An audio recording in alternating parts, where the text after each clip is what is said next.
Sob.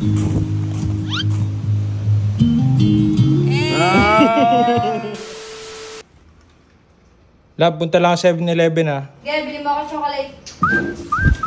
Kumpare sa mga oras na napapanood mo to, sigurado nasa Cebu na si Sob. Nangyari kasi yung mga bagay na mapapanood mo dito nung nakaraan pa bago pa siya umalis. Nagmamadali ako dito kasi nag-message sa akin si Sob na kailangan daw niya ng tulong. Yung palang tulong na kailangan niya, kailangan niya ng kasama para sa outing na swimming sa Batangas. Naku, hindi pa ako nagpaalam. Outing pala yung aming pupuntahan. Ang problema ko, 3 days daw kami dito, kaya naman si Jenna nanggigigil na. Isang araw pala.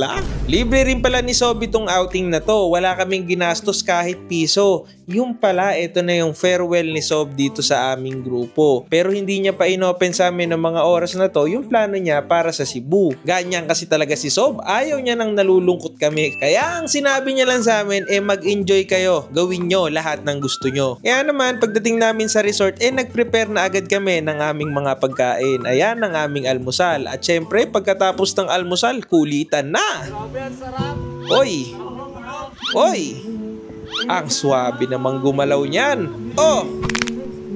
Parang kakala si Bibay dun sa pagsayaw niya pero sobrang saya niyan. Bigla ko lang naalala yung mga unang araw na pumasok siya sa bootcamp. Isa rin siya sa natulungan ng sobra ni Sob 150. Kaya bilang pasasalamat sa kabaitan ni Sob at nilibre niya rin kami dito sa outing na to, finotoshoot ko silang pamilya. Si Sob, Ate Johnny at si Stacy. Sobrang saya nila. Sobrang saya ko rin para kay Sob dahil sobrang successful na niya. Pero kahit nasa taas na siya, sobrang humble pa rin niya. Simple lang etong regalo ko sa kanya pero tingnan nyo kung ano yung magiging reaksyon niya. Sob!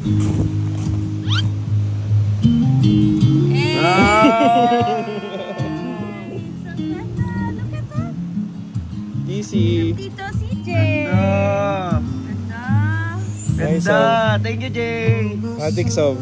Sobrang humble mo talaga, Sob, kaya love na love kita at sobrang dami mo ring naituro sa amin. Maging sa trabaho, kaibigan, sarili, at higit sa lahat, sa pamilya. Kaya naman, nung ikatlong araw, pauwi na kami, bigla kong naisip si Jenna. Sa dami ng message at tawag niya, sigurado nang gagalaitin na siya. Pero syempre, isa rin niya sa tinuro sa akin ni Sob. Dapat lagi kang matapang. Para saan pa marami akong tato kung magiging duwag lang. Pero syempre, nung nasa bahay na ako, pumasok lang ako ng dahan-dahan.